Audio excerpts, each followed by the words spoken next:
시작해 볼게요. 8월 2일 5am 모닝 레시피에 와주신 여러분들을 환영합니다. 네. 오늘은 뉴질랜드에서 교사로 일하는 그레인으로부터 온 내가 바로 기적이라는 편지입니다. 나는 세계여행을 하던 중 한 남자에게 첫눈에 반해 함께 여행하기로 결정했습니다. 그것은 참으로 재미있는 일이었습니다. 무계획이 우리의 계획이었거든요. 모험을 함께 했고 결혼했으며 뉴질랜드에 정착해서 사랑스러운 딸을 낳았습니다.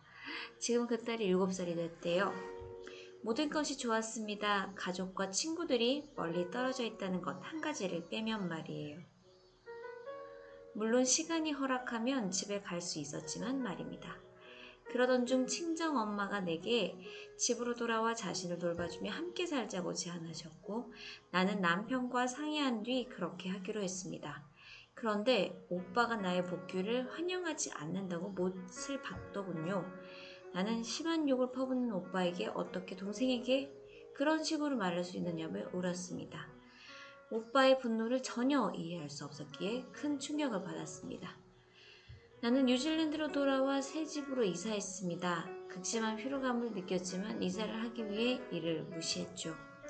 오빠한테 받은 충격도 컸지만 가족 중 그 누구도 연락을 주지 않는 것이 마음을 더 아프게 했습니다.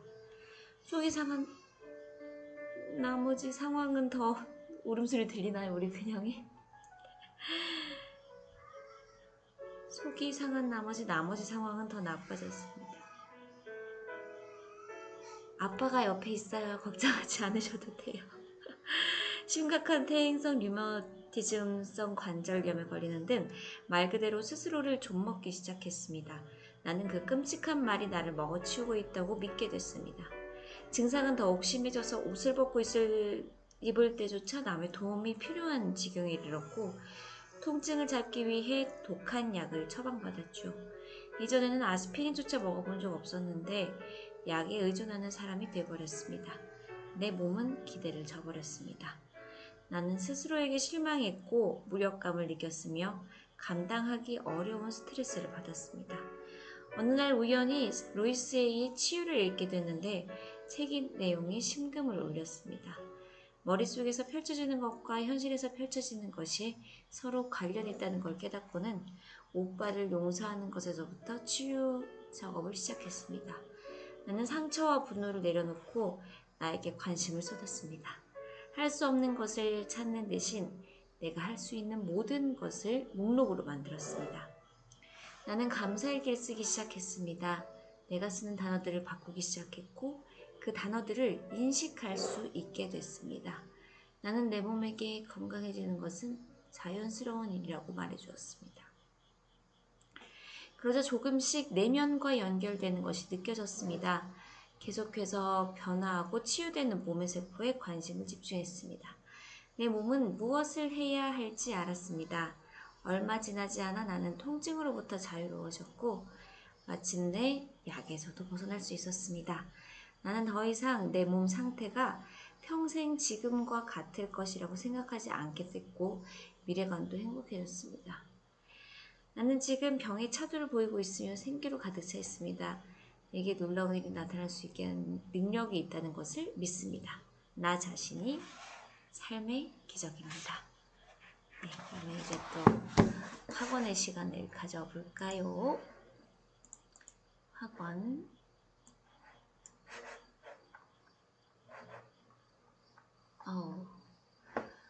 어제 좀 잘 못 잤더니 잠이 또 오네요.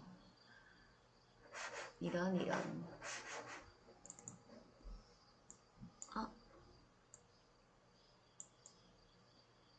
네.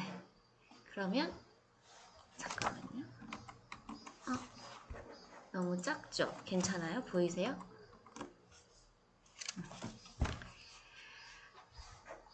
함께 읽을게요. 여기서부터. 나는 내 마음속에 평화를 창조한다. 그리고 내 몸은 이를 반영한다. 나는 생기, 에너지 그리고 삶의 기쁨으로 충만하다. 내 몸은 더할 나위 없이 건강하고 나는 새로운 매 순간을 즐긴다. 나는 내가 가지고 있는 힘을 요구하며 사랑을 담아 내 현실을 창조한다. 나는 삶의 과정을 신뢰한다. 나는 내 자신의 몸, 마음 그리고 감정을 다정하게 돌본다. 나는 내 삶에 책임을 진다. 나는 자유롭다. 나는 내 몸을 사랑한다. 나는 나 자신을 사랑한다. 모든 것이 좋다. 모든 것이 좋다. 나는 모든 새로운 경험을 쉽게 잘 소화해낸다. 그리고 그것들을 내 삶의 일부로 기꺼이 받아들인다. 있는 그대로의 내가 돼도 안전하다. 나는 내 패턴을 보며 변화하는 것을 선택한다. 나는 기꺼이 내 한계를 뛰어넘는다. 나는 지금 강하고 온전한 몸을 창조하는 것을 선택한다. 나는 편안하다. 나는 더 이상 필요하지 않는 것들을 쉽게 내려놓는다. 나는 기분이 좋아도 된다. 나는 신속하게, 편안하게, 완전히 치유된다. 내 몸은 건강해지길 원한다. 나는 내 몸의 말을 잘 듣고 친절하게 대해준다. 나는 내 사랑스러운 세상에 기쁜 경험들만 창조한다. 나는 내 몸을 비판하고 싶은 욕구를 흘려보낸다. 나는 기꺼이 나 자신과 삶에 대한 새로운 생각들을 창조한다. 매일매일 나는 점점 더 강해지고 있다. 나는 나 자신을 사랑하고 소중히 여긴다. 나는 나 자신에게 친절하고 다정하다. 입니다. 아우, 잠이 오네요. 그래서 좀 늦게 잤더니 잠이 진짜 안 오는 거예요. 그 전에 그렇게 되게 피곤했는데 참 사람 마음이라는 게 그렇죠? 자, 오늘의 부자 아빠, 가난한 아빠입니다. 몇 쪽이지? 119쪽인 거죠?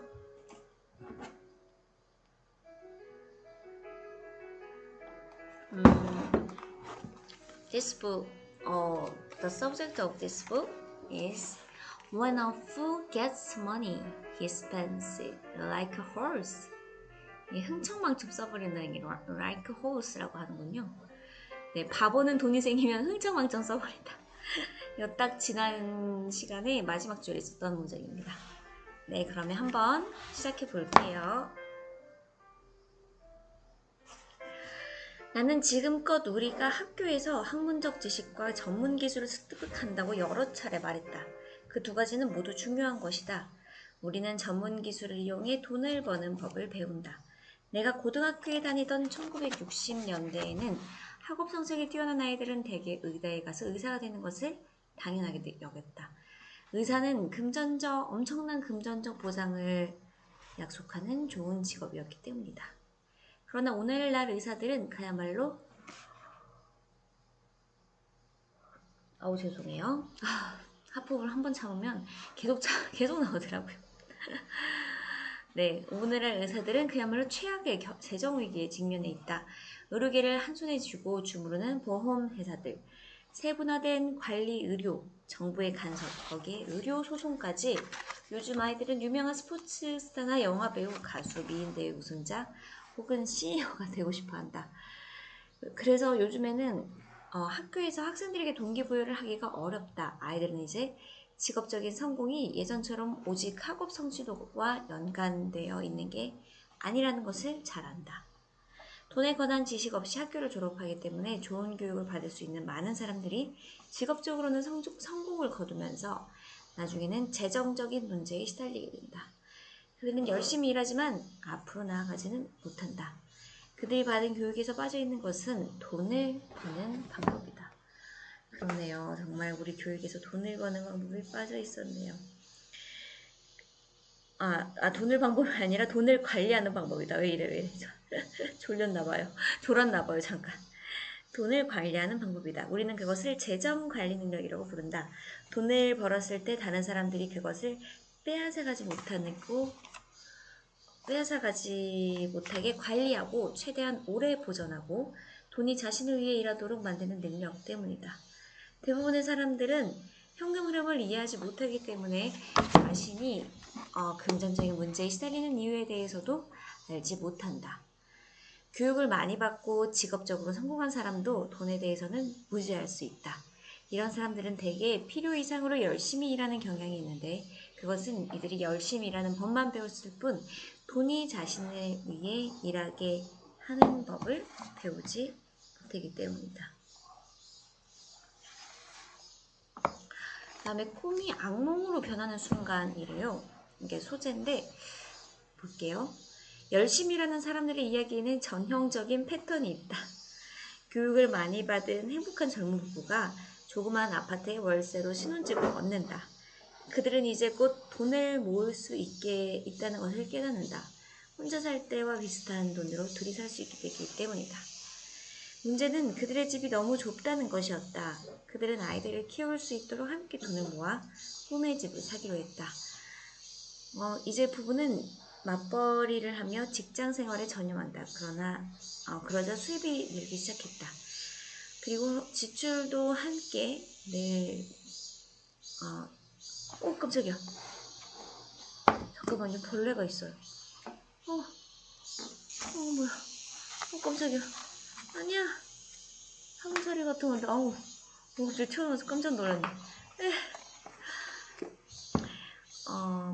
문제는 그들이 너무 집이 좁다는 것이다. 그들은 아이들을 키울 수 있도록 함께 돈을 모아 꿈의 집을 사기로 결심한다. 이제 부부는 맞벌이를 하며 직장 생활에 전념한다. 그러자 수입이 늘기 시작한다. 그리고 지출도 함께 늘어난다. 맞아요.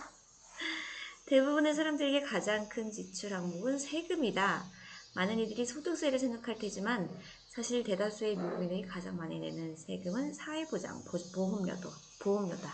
직장인들의 경우 사회보장보험료와 메디케어 보험료를 합쳐 약 7.5%의 세금을 내고 있는 듯 보이지만 실제로는 15%를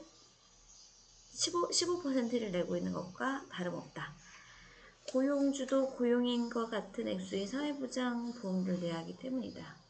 본질적으로 그 돈은 고용주가 당신에게 지불하지 않는 돈이다. 뿐만 아니라 당신은 월급에서 빠져나간 사회보장보험료에 대해서도 소득세를 내야 한다. 급여에서 원천징수되어 곧장 사회보장보험료로 빠져나가기 때문에 당신은 만져보지 못한 소득이다. 다시 젊은 부부에게 돌아가보자. 소득이 증가하자 그들은 꿈꾸던 집을 사기로 결심한다. 일단 새 집을 사고 나면 그들은 이제 재산세라는 새로운 세금을 내야 한다. 그런 다음 이들은 새 차를 타고 새 가구와 살림살이를 구입해 새 집을 단장한다. 그러다 어느 날 비가 오나요? 비가 오는 건가? 어느 날 눈을 뜨면 부채 부분에 주택융자와 신용카드 빚이 빽빽하게 들어가 있다. 즉 부채가 쌓여 있는 것이다. 부부는 이제 새항쥐 레이스라는 함정에 빠져 있다. 곧이어 아기가 태어나고 두 사람은 더욱 열심히 일한다. 이런 과정이 되풀이된다. 소득이 늘면서 세금도 늘어난다. 이른바 과세계급 향상 현상이다. 신용카드가 우편으로 날아온다. 그들은 그것을 사용한다. 그러다 보니 한도액이 초과된다. 대출회사가 전화를 걸어 그들의 가장 큰 자산인 자신의 집의 가격이 올랐다고 말한다. 그러고는 두 사람의 신용등급이 높기 때문에 채무 통합 대출을 받을 수 있다고 권한다. 돈을 빌려 신용카드 갖는 빚을 갚음으로써 고율의 가계대출을 해결하는 것이 현명할 일이라는 것이다. 게다가 주택융자금의 이자는 세금 감면을 받을 수 있다. 그래서 두 사람은 그들의 말을 따른다. 이자율이 높은 신용카드 빚을 갚은 다음 안도의 한숨을 내쉰다. 신용카드 빚이 사라졌다. 두 사람은 이제 가계대출을 주택융자로 돌린다.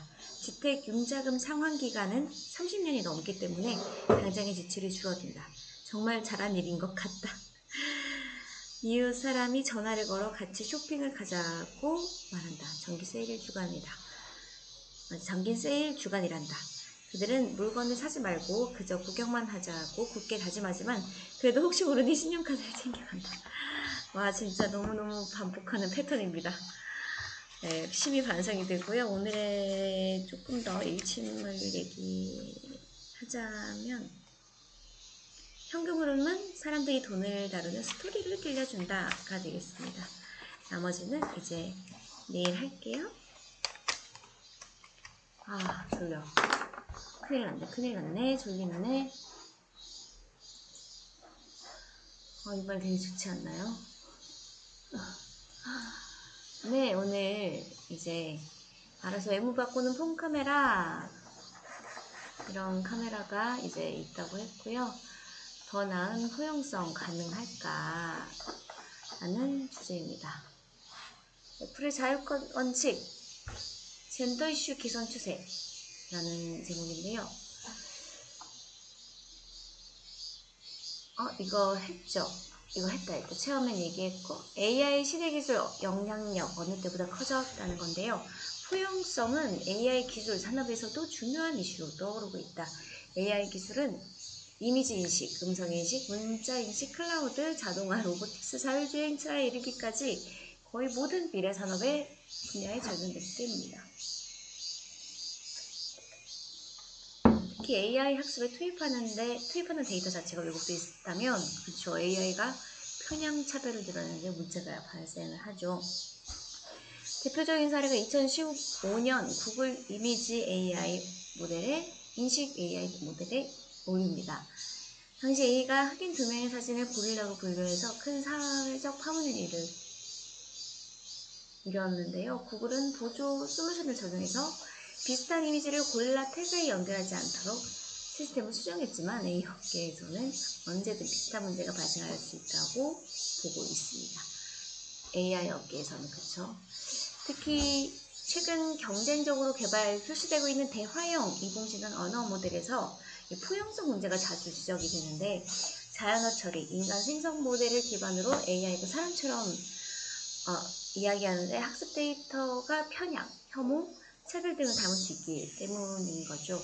2016년 마이크로소프트가 공개한 챗봇 테이는 이런 문제 때문에 공개 하루 만에 서비스를 중단했고, 지난해 한국에서도 챗봇 이루다가 공개됐다가 성희롱 및 혐오 발언 문제로 종료가 됐습니다. 진짜 이런 일도 있었죠. 맞아요. 초대형 AI 모델의 경우에는 이 사람과 구분하기 어려운 수준의 대화가 가능해지는 추세입니다. 와, 대단해요. 구글이 이번 개발자회의에서 발표한 초대형 언어 모델 람다의 경우 끝없는 수의 주제에 대해서 자유로운 방식으로 참여할 수 있다. 이는 AI 분야에서 포용성과 편향 이슈가 계속 제기될 수 있다는 걸 암시한다. 실제로 마이크로소프트가 투자한 초대형 AI 모델 GPT-3는 젠더 편향적인 단어를 학습 왜곡돼 있다는 비판을 받으면서 이슬람 편견이 존재한다라는 문제도 있었고요. 이거 다 할 수 있겠지? 근데 이제 한계도 있다는 거예요. 구글이나 애플, 마이크로소프트 등 실리콘밸리 빅테크 기업들은 매년 연례 다양성 보고서를 작성해서 발표를 하는데 여전히 여성이나 흑인 비중이 절대적으로 적다는 지적이 나오고요.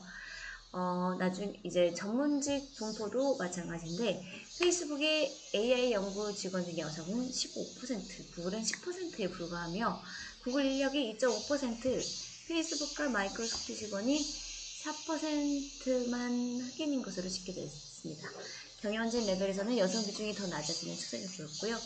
구글에서는 최근 AI 모델에서 편견을 없애야 된다고 주장한 팀립 개브루 박사를 해고하고 큰 논란을 낳기도 했는데, 이 개브루 박사는 초대형 AI 모델의 한계를 지적한 논문 때문에 사직당한 것으로 알려졌고요. 한계, AI 모델 한계. 개브루 박사는 에티오피아계 흑인 여성으로서 스탠퍼드 대학에서 컴퓨터 공학을 전공한 AI 전문가이고, MIT 테크놀로지 리뷰에 따르면 해당 논문에는 초대형 AI 모델 학습에 사용되는 데이터 세트가 너무 크고 방대하기 때문에 내장된 편향을 확인하기 위해 유한 감사를 하기가 어렵다는 내용이 포함됐고요. 블랙 라이브스 매터, 이게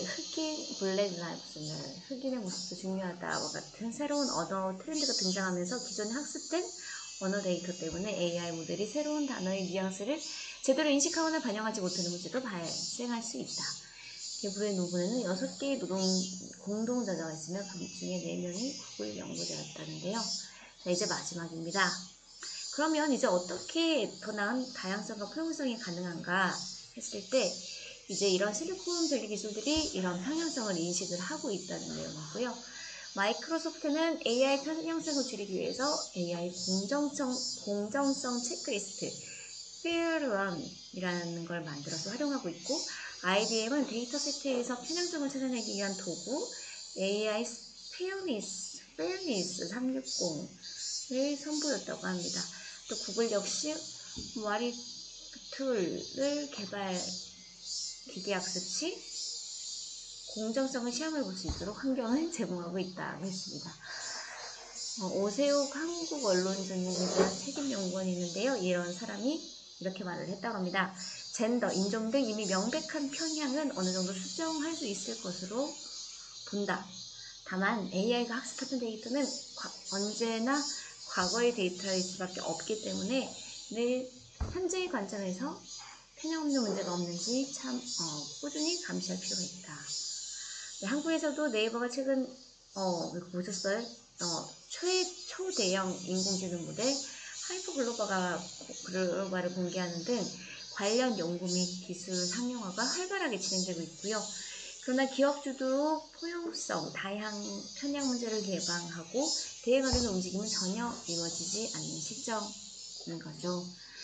하대청 과학기술 교수는 왜 이루다를 만든 이루다에 투자한 이들의 문제를 일으킬 줄 몰랐다고 말하는지 생각해 볼 필요가 있다. 한국의 기술 문화를 바꾸는 건 노력이 필요하다는 내용이었습니다. 네, 오늘 여기까지 할게요. 벌써 28분이네요. 시간 정말 빨라요.